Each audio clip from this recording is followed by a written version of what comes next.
solo. Mira tu obra sin frutos hoy. Piensa que a ti Dios no te ha llamado, porque la cosecha ya se tardó. Has olvidado la ley de la siembra, que con hambre y sed tenías que sembrar. Solo con lágrimas se regará la semilla, y con fidelidad se podrá cosechar.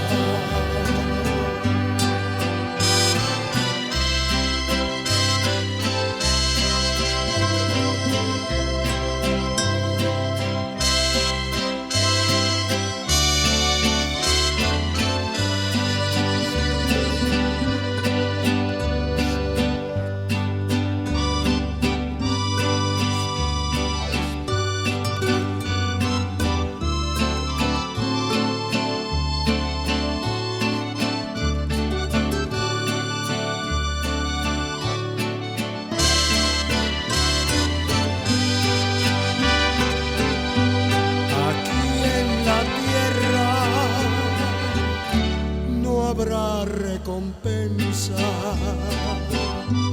es inútil que espere del hombre tu paz. Mira hacia el cielo, de allí es tu socorro. Dios que te ha llamado te sustentará. Has olvidado la ley de la siembra, que con hambre y sed tenías que sembrar. Solo con lágrimas se regará la semilla,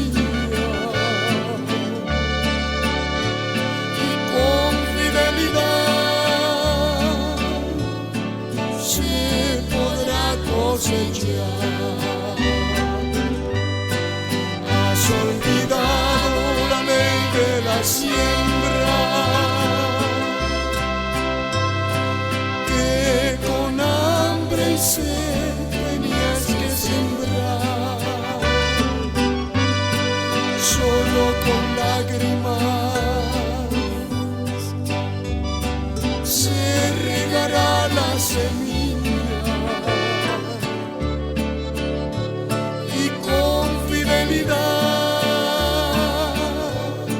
se podrá cosechar.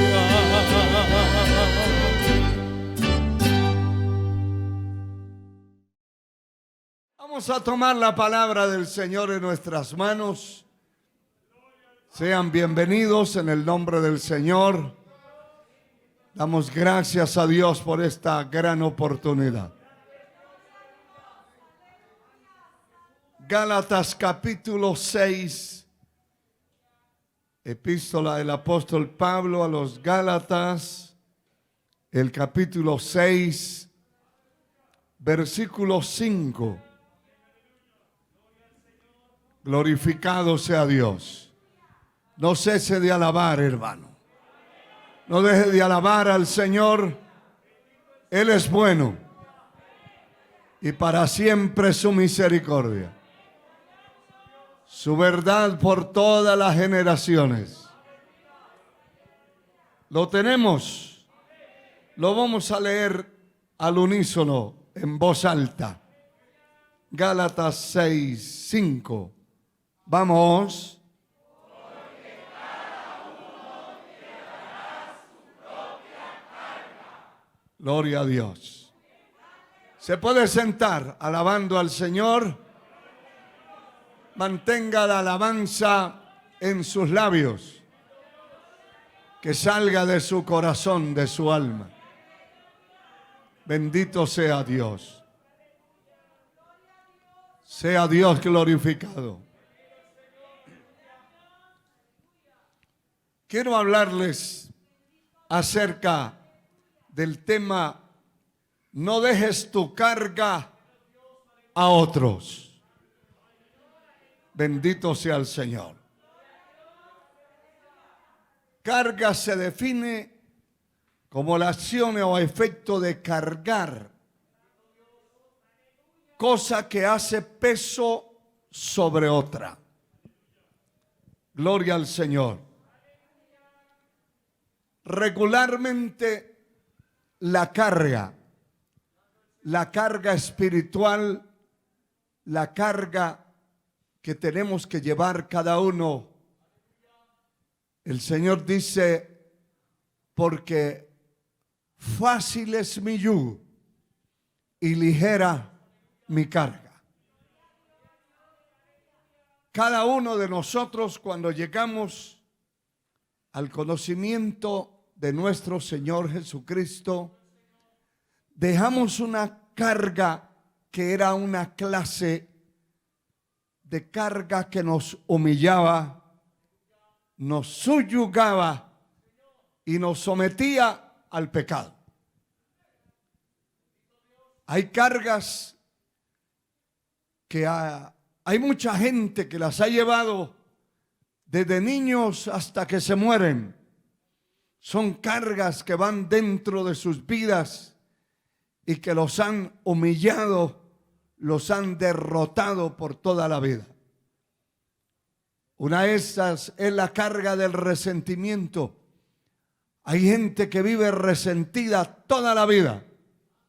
Son resentidos sociales, son resentidos familiares, son resentidos matrimoniales, resentidos laborales. Alguien los tiene que despedir del trabajo porque no funcionan, no rinden, y hermanos, se resienten para el resto de la vida y maldicen la empresa donde trabajaron y llevan una carga permanente. Son cargas permanentes que llevan dentro. Alabado sea Dios. Otros llevan esas cargas de resentimiento contra sus padres, los maldicen, los odian, los aborrecen, desean eliminarlos, y el día que alguien los elimina, se gozan, hacen fiesta, porque el resentimiento que tenían dentro se convirtió para ellos en una carga difícil y casi imposible de llevar. El pecado es otra carga en todos los términos. En términos general, el pecado es una carga que subyuga y que ha destruido, ha matado, ha mantenido la persona hecho un infeliz en la tierra, un derrotado. No hay nadie que viva bajo el yugo del pecado que pueda decir está en victoria. No existe eso. Y si lo dice, es una mentira. Porque el pecado se encarga de destruir, y destruir la moral, destruir los principios, destruir la mente, destruir el corazón. Hay gente con una mente sucia, corrupta, destruida por el pecado. Poder en la sangre de Cristo.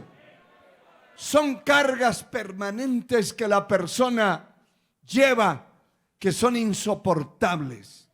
El Señor dice en su palabra: venid a mí todos los trabajados y cargados. Y se está refiriendo a ese tipo de carga. Es una carga insoportable.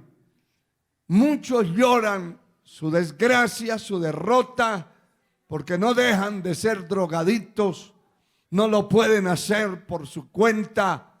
Otros no pueden dejar la prostitución, son entregados a la prostitución, a la degeneración humana, moral, porque son atados a una carga que los destruye. El pecado es una carga.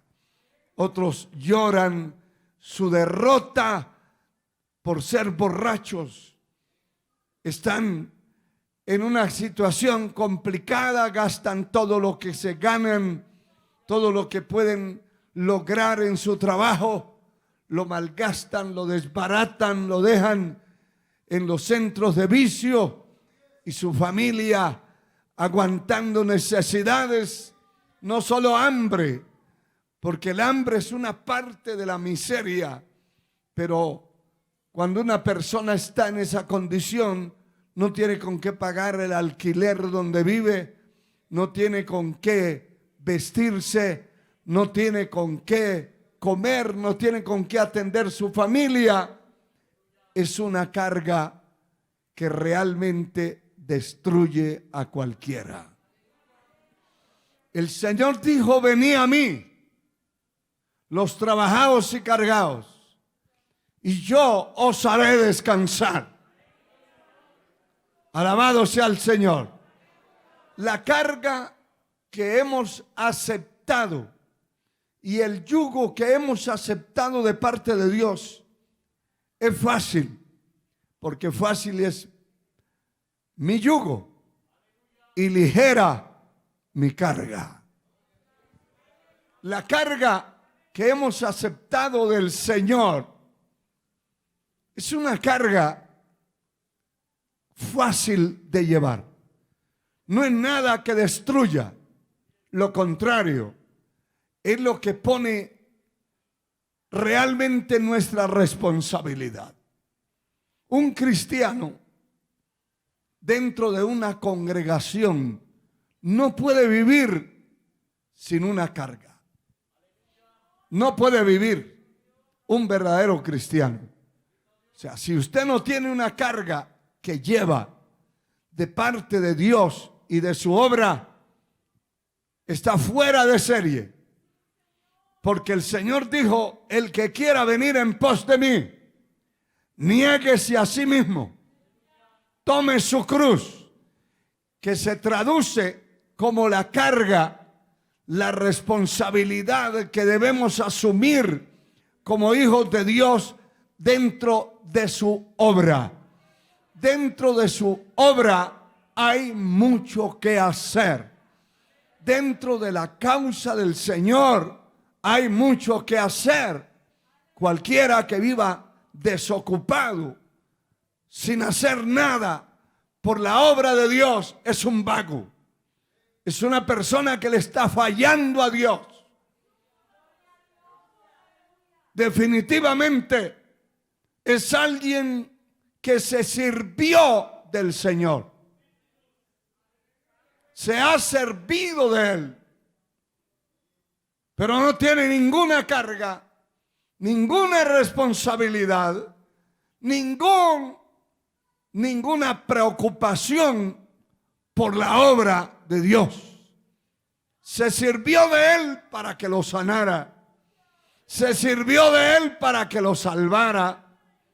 Se sirvió de Él para que lo libertara de su miseria, de sus cadenas, pero a Él no le sirve en nada.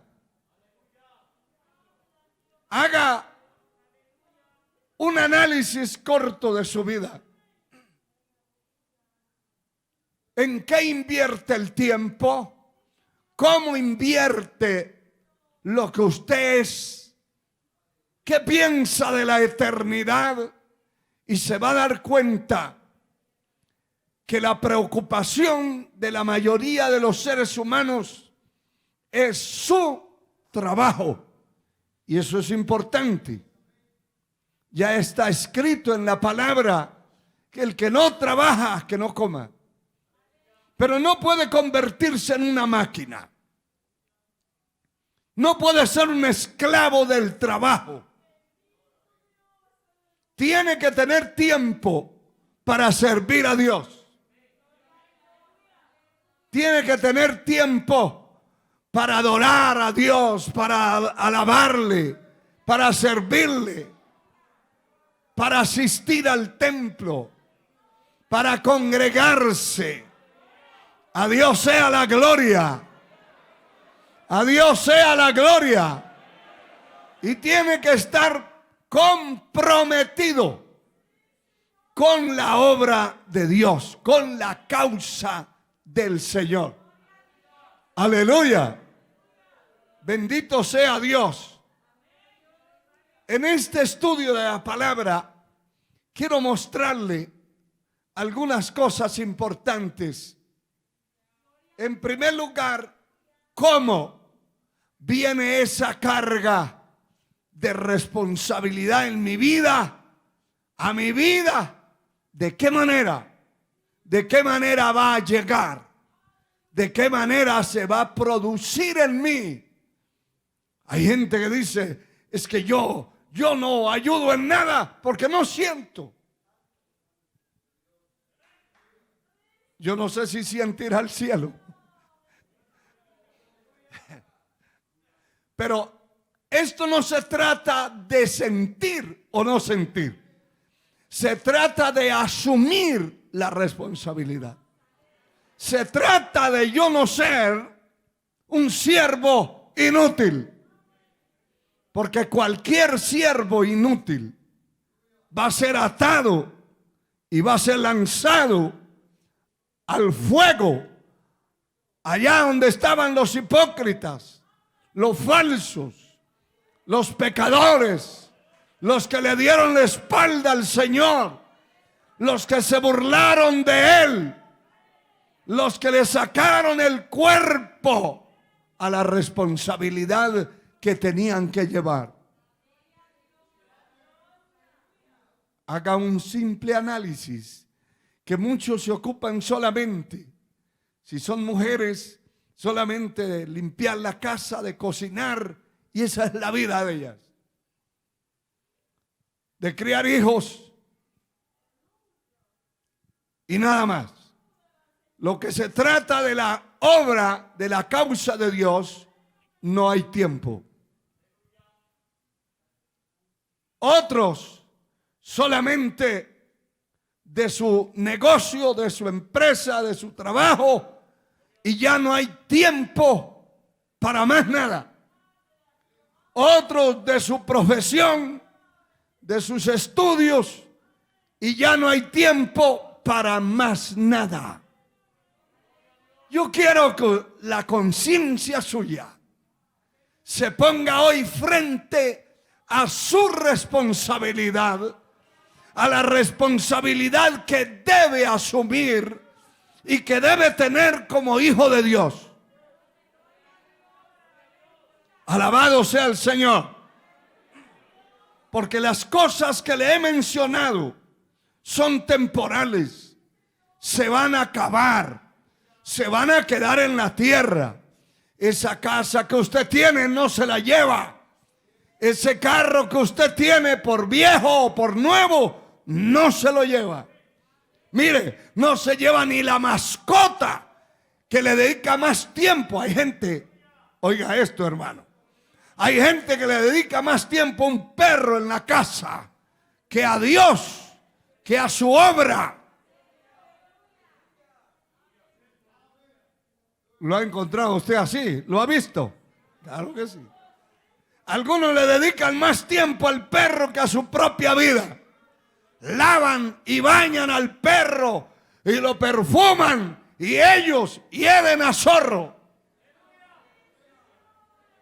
Una preocupación horrible por un animal, pero no por su vida, y menos por su alma. A Dios sea la gloria. Le voy a mostrar lo que está escrito en el libro de Nehemías, el capítulo 1, Después del libro segundo de las Crónicas y Esdras está el libro de Nehemías. Alabado sea el Señor. Qué bueno es Dios.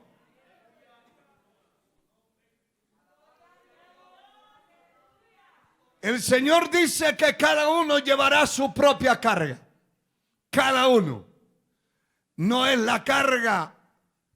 Su esposa tiene que llevar su propia carga y ser responsable.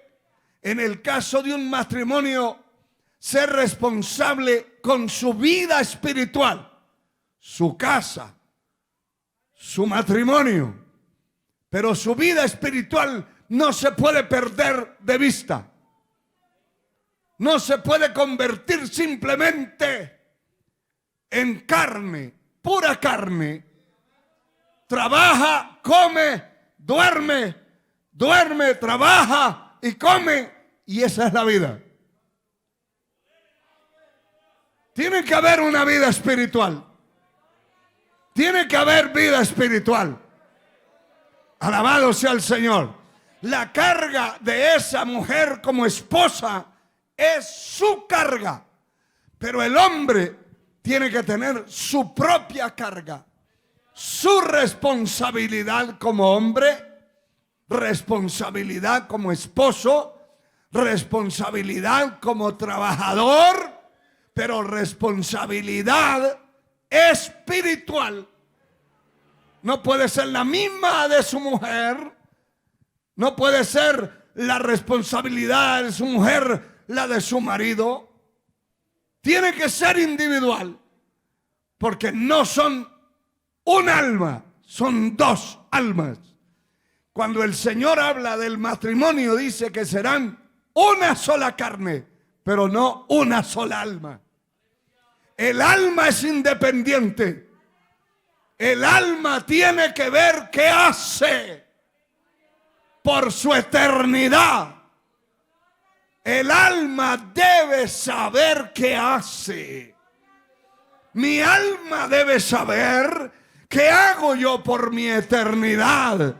Porque no soy eterno en esta tierra. Aquí soy temporal. Un día terminará mi carrera y será finalizada. Pero ¿dónde está lo que hice por lo eterno? ¿Dónde está? ¿Dónde se encuentra? No se encuentra en el caso de muchos, porque no dedicaron tiempo a lo eterno. Todo era comer y beber, dormir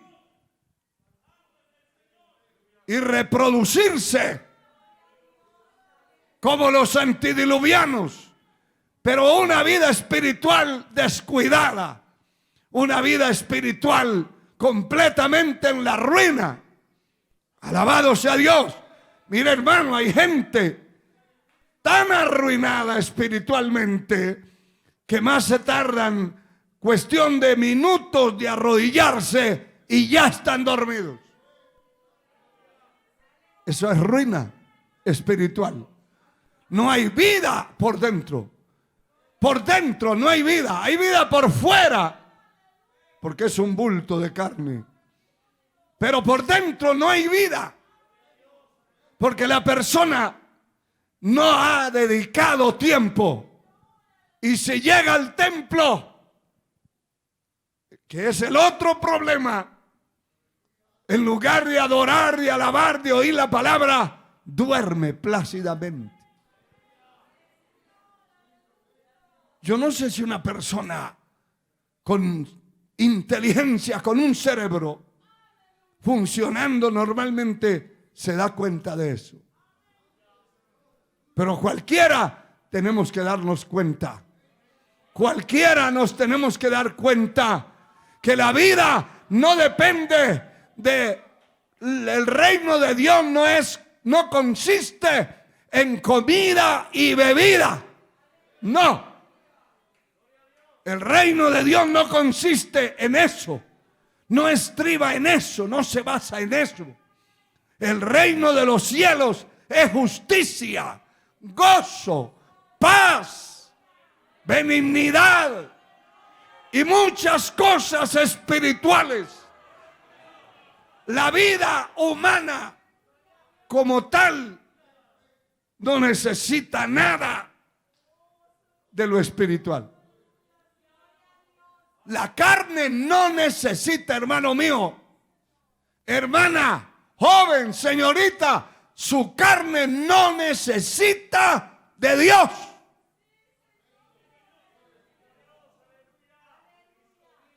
Al menos que quiera vivir enfermo toda la vida.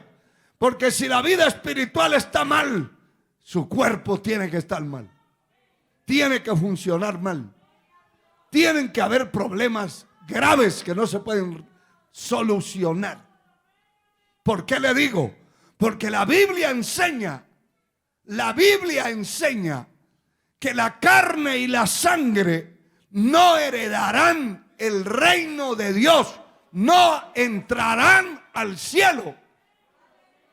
Esa carne que le ha dedicado a usted tanto tiempo, ¿quién va a entrar al cielo? Su alma.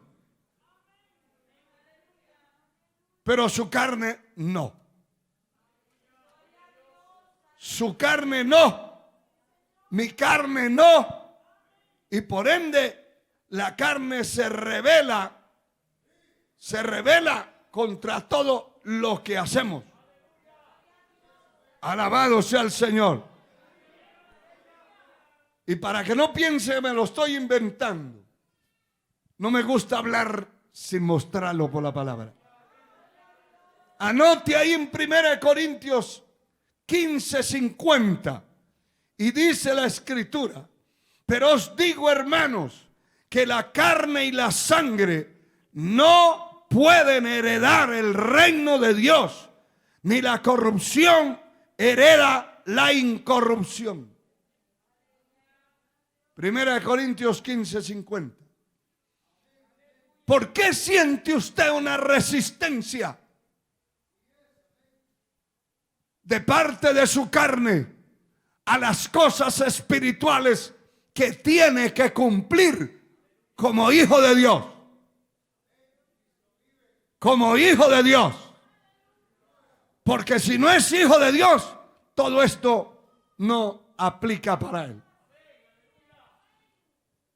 Hay condiciones, hermano, sanitarias y migratorias cuando se va a entrar a un determinado país. Y le entregan un formato. Pero dentro del formato está escrito varias cosas, condiciones. Una de ellas es, si usted es natural de acá, de este país, no le compete llenar esto, esto y esto. Si usted es extranjero, no le compete llenar esto. Eso es para los naturales.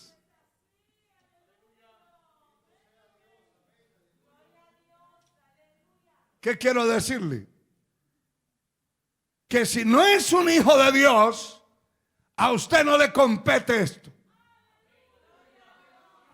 Y si algún amigo está aquí entre nosotros y no es un hijo de Dios, por supuesto, hoy puede serlo.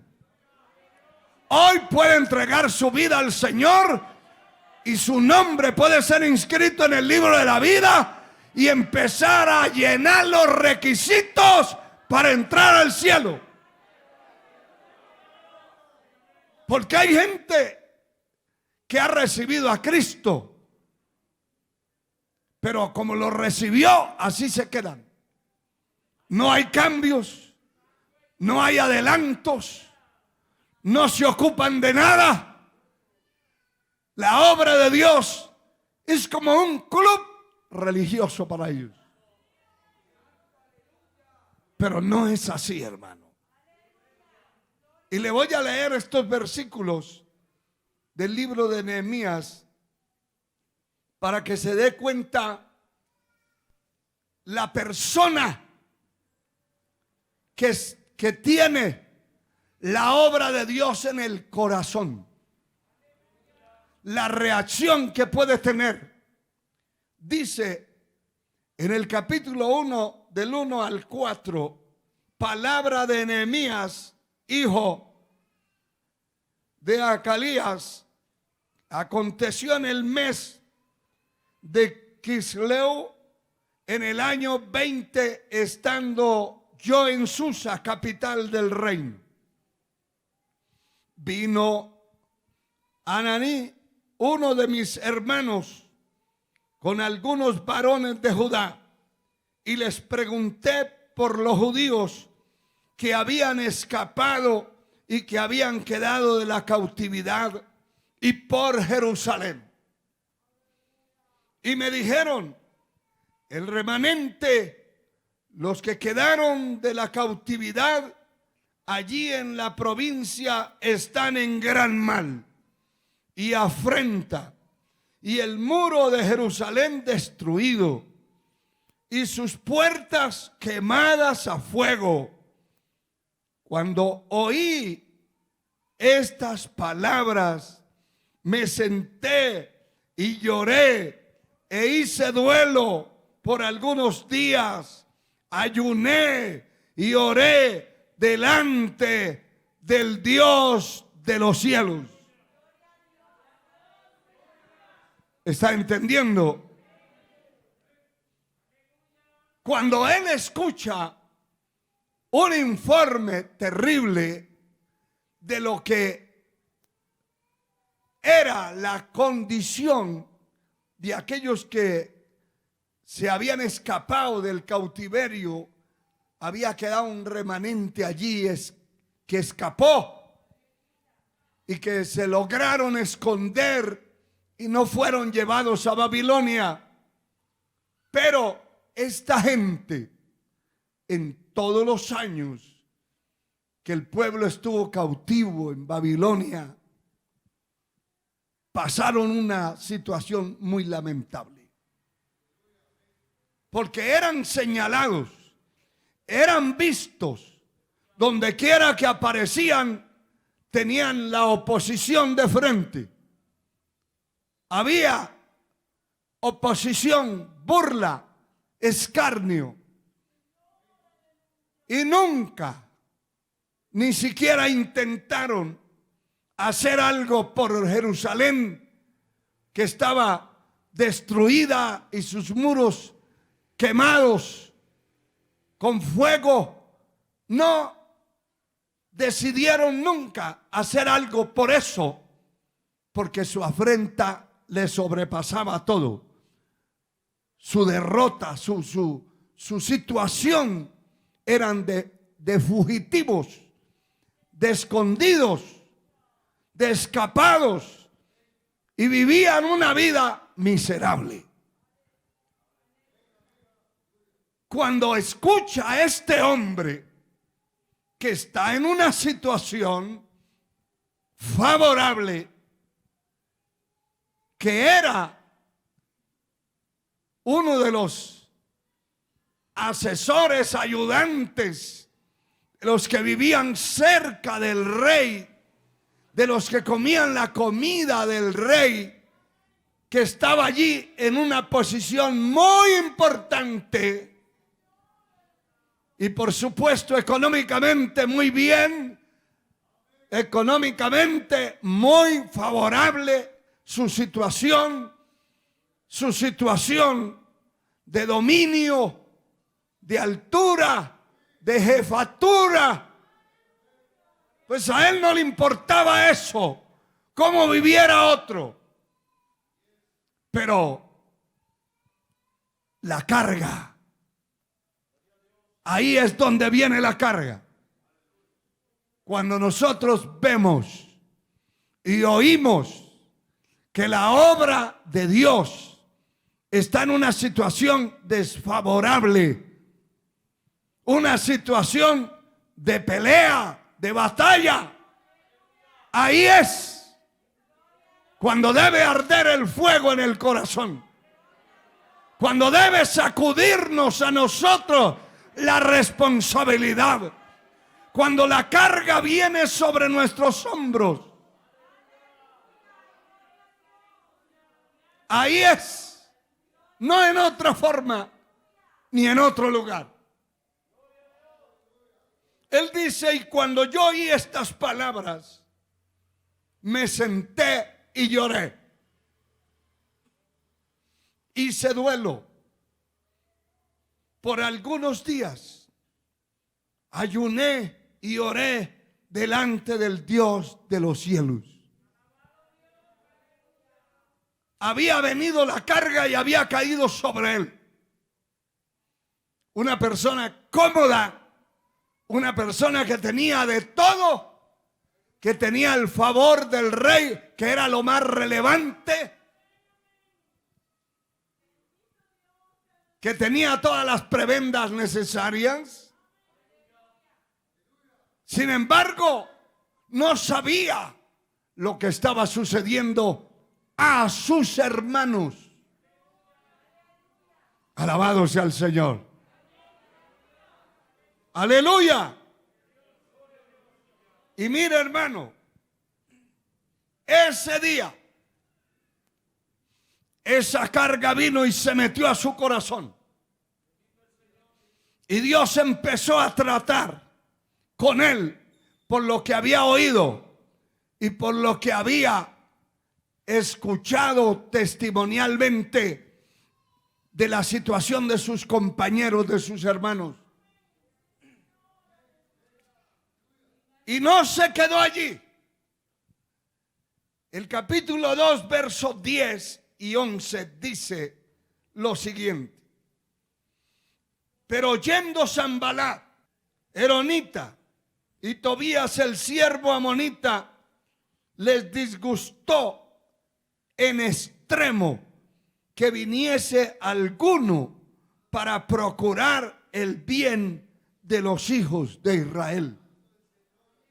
Llegué pues a Jerusalén y después de estar allí 3 días, verso 13, salí de noche por la puerta del valle hacia la fuente del dragón y a la puerta del muladar, y observé los muros de Jerusalén que estaban derribados y sus puertas que estaban consumidas por el fuego. Verso 15. Y subí de noche por el torrente y observé el muro y di a la vuelta y entré por la puerta del valle y me volví. Verso 17.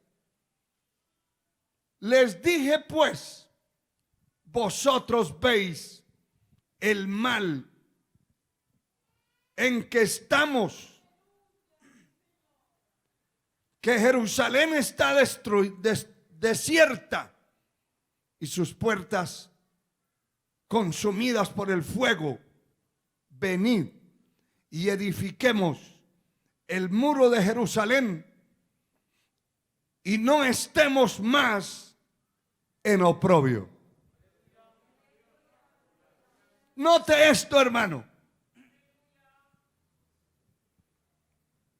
Tan pronto como él hace viaje, después de un protocolo largo y de permisos que consiguió con el rey para ir a trabajar, a reconstruir esa ciudad y esos muros, de una vez encontró la oposición del enemigo. Inmediatamente lo que él testifica es que Sanbalat y Tobías les disgustó en extremo, oiga esto, que viniese alguno para procurar el bien de los hijos de Israel. Hay trabajos que nosotros tenemos que hacer en la obra de Dios, por la causa del Señor. Porque es nuestra responsabilidad, es nuestra carga, es lo que nos va a dar vitalidad espiritual. Un vago espiritualmente hablando dentro del pueblo de Dios, no puede tener vitalidad. Siempre mantendrá fluctuando y será una persona cobarde. No será un valiente. Nunca será un valiente. El valiente tiene que enfrentarse primero contra su propia vida, contra su pereza, contra su carne, contra todas sus debilidades. Enfrentarse y luego enfrentarse contra la desaprobación del otro que esté cerca de él. Porque cada vez que vamos a hacer algo por la obra de Dios, vamos a encontrar la oposición. Y hay gente que dice, mire, yo mejor me quedo quieto. Porque cada vez que voy a buscar a Dios, a ayunar o a evangelizar, a predicar, a hacer algo, se me levanta el diablo. Y para tener el diablo contento, mejor sigo siendo inútil. Que el Señor lo reprenda. Yo no quiero tener ese diablo contento. Quiero que esté enfurecido todo el tiempo, hermano. Estamos bajo la sangre de Cristo. Y estamos bajo el poder del Señor. Estamos bajo el amparo del Altísimo. Pelearán contra ti, pero no te vencerán. Porque yo estoy contigo, dice Jehová, para librarte. Si usted quiere hacer algo importante por la obra de Dios, no ignore que el ataque saldrá al camino inmediatamente.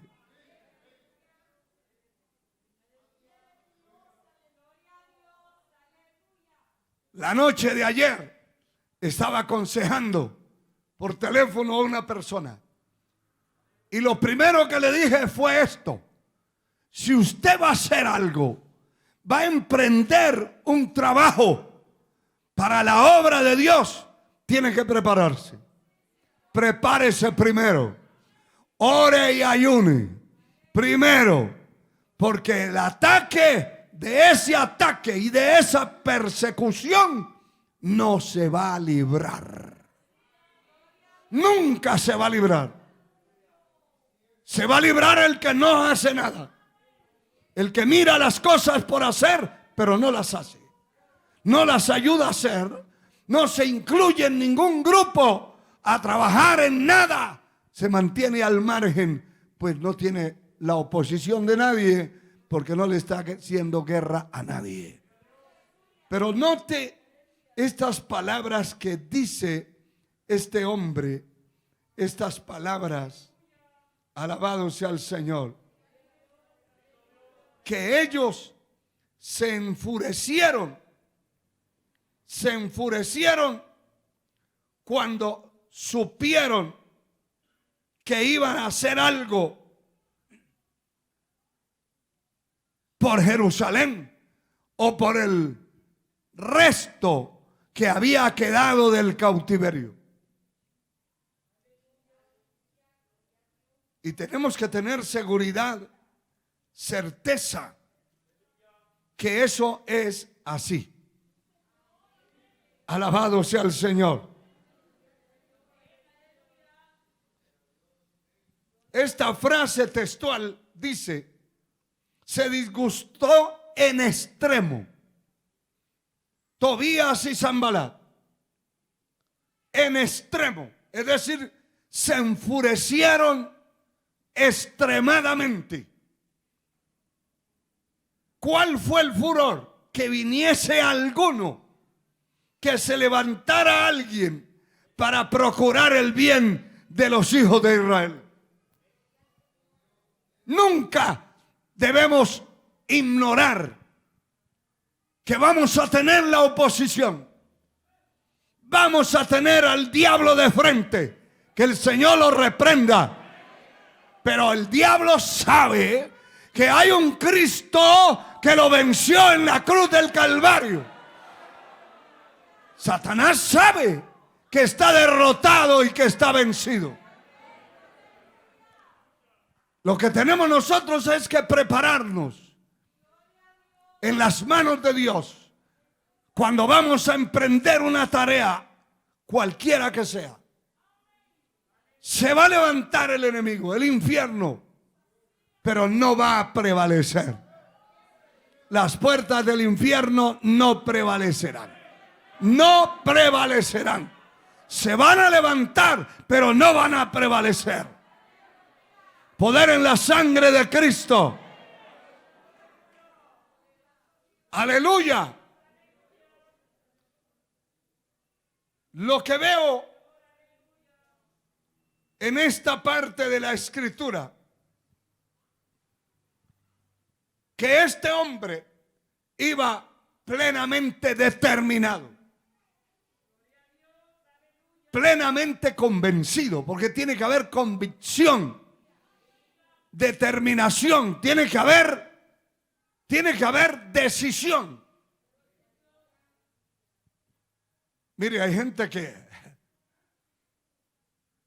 va por la calle y solo los mira un perro del tamaño que sea y ya se llenan de terror y de miedo y hasta se regresan. ¿Por qué se regresó? Porque allá veía un perro. Pero tal vez ese animal no hace ni bien ni mal, pero se regresa. ¿Cuántas mujeres se han regresado del propósito que Dios les ha dado de hacer algo por la obra de Dios? Porque su marido les hizo una mirada rara. Y usted se va a comprometer en eso. Solo con una mirada ya las aplastó. Pues si usted quiere hacer algo por la causa del Señor, tiene que esperar que aquel que no siente esa carga, que no siente esa responsabilidad, se enoje, se vuelva inclusive en contra suya.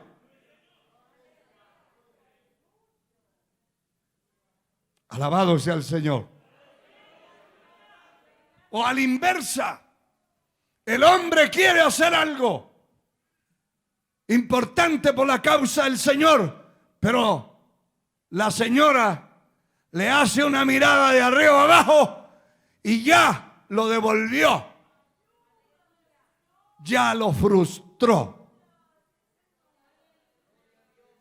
Qué importante que la carga es de cada uno.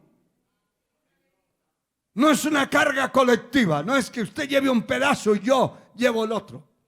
Eso es en la carga matrimonial.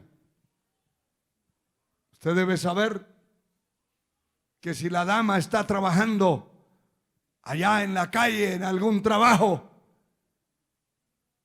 y el hombre está trabajando en otro empleo, los dos están trabajando empleados, los dos tienen que ayudar a limpiar la casa, los dos tienen que ayudar a lavar los trastos, los dos tienen que ayudar a planchar.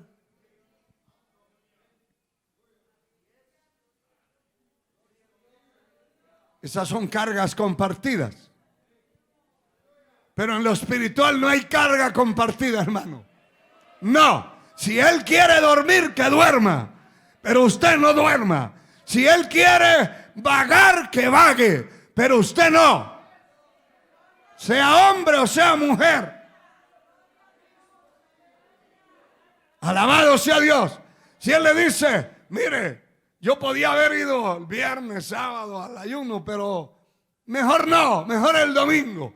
Y vamos a estar hasta las 3. Y a las 3 me voy y usted se tiene que ir.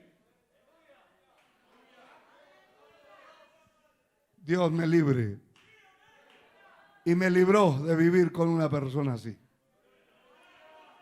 Las leyes espirituales son individuales, no son colectivas.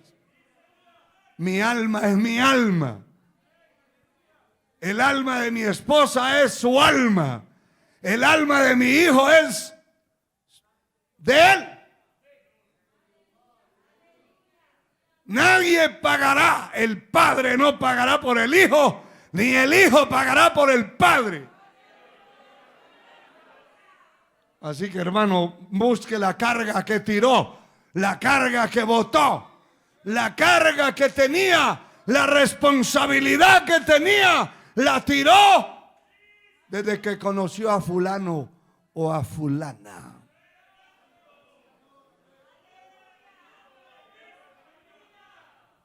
Un día se va a tener que despedir de esa fulana o de ese fulano. Y aunque llore y patalee, se tiene que despedir. Alabado sea Dios. Su alma es su alma, hermano. Su vida espiritual es su vida espiritual. No la junte ni la asocie con nadie. Si usted es un cobarde, no haga cobarde a su pareja, ni a su familia, ni a su compañero. No los haga cobardes. Alabado sea Dios. A su nombre sea la gloria. Lo que sí debe saber es que cada vez que vaya a emprender a hacer algo por la causa del Señor, va a tener el enemigo de frente. Le va a salir al camino. Le va a salir al camino.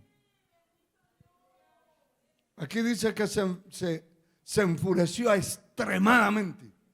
Solo por saber de que alguien venía a hacer algo por los hijos de Israel que estaban en la ruina, que estaban en derrota y que estaban vencidos y derrotados por muchos años. Eso no fue por 8 días, no fue por 1 año ni por 2, por muchos años.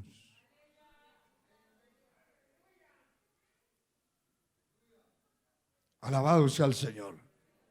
Pero la determinación del valiente pudo más. La determinación de aquel valiente pudo más. Y se enfrentó. Y usted ha visto y ha leído ese libro de Nehemías, cuántas cosas sucedieron, cuántas amenazas de muerte, cuánta persecución, cuánta cosa. Pero se hizo la obra, sí, Señor. Sí, Señor. Se hizo el trabajo.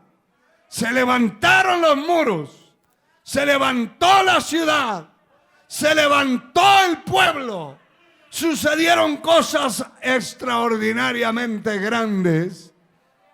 Porque lo que Dios necesita no es la cara suya ni la mía, ni la estatura, ni el color de los ojos. Lo que Él necesita es una persona dispuesta, determinada, decidida, así no tenga ni cara de nada, hermano. Pero con ese que no tiene cara de nada, Dios va a hacer cosas terribles en la tierra cuando hay una determinación personal de servir y de honrar a Dios, de ocuparse y de no cederle la carga a otro. Hay gente que le cede la carga que lleva y le dicen: mire, yo tendría que esforzarme mucho para hacer este trabajo, mejor se lo dejo a usted. Quiero que usted lo lleve, que usted haga ese trabajo de ujier. Yo no puedo, yo llego cansado. ¿Quién no llega cansado? Yo, para cocinar toda la semana y meterme otra vez a las uñas, las manos, allá a la cocina donde trabajan, donde hacen esa comida, eso que no cuenten conmigo para eso. Esa carguita se la dejo a otro.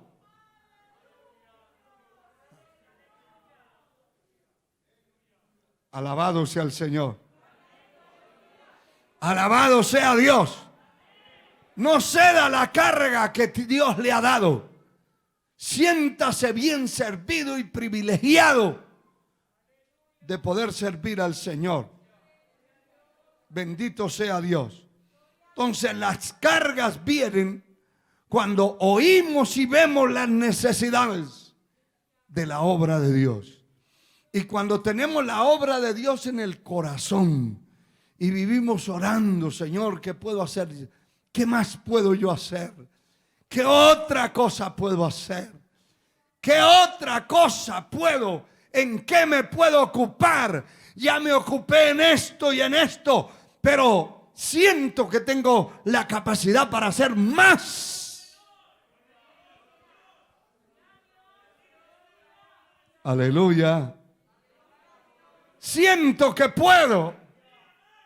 Bendito y benditos esa clase de gente que saben y que conocen, que reconocen que vivimos para una eternidad, no para un presente. Vivimos para una eternidad. Estamos preparando para la eternidad. Usted está preparando su viaje. Aleluya. Aleluya. Y es bueno que vaya preparando su viaje. No, que no lo tome la muerte de sorpresa. Que prepare su viaje. Prepare su boleto para la eternidad. Bendito sea Dios. No le ceda la carga a nadie. Todo lo que te le viniere a la mano por hacer, hazlo según tu fuerza. Si lleva 2 quintales y es capaz con 3, lleve el tercero. Pero llévelo. Está preparando su viaje. Lo de aquí, lo que usted hace aquí en la tierra y la enorme fidelidad que tiene para su patrón. Hay que ser fiel a su patrón. Pero algunos son extremadamente fieles a su patrón, pero extremadamente infieles a su Señor.